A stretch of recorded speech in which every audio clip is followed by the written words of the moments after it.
تہران میں ایرانی طالبات اور والدین نے اقوام متحدہ کے دفتر کے باہر احتجاج کیا ہے۔ مظاہرین نے اقوام متحدہ سے امریکہ اور اسرائیل سے جواب دہی کا مطالبہ کر دیا۔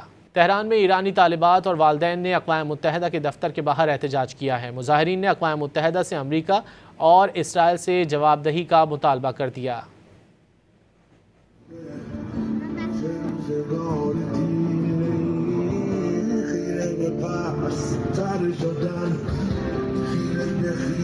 سر شدن خیره به حمل بر شدن خیره به خون جگر شدن این همه برای به روزگار دیره خیره به پستر شدن خیره به خیره سر شدن خیره به حمل بر شدن خیره به خون جگر شدن این همه برای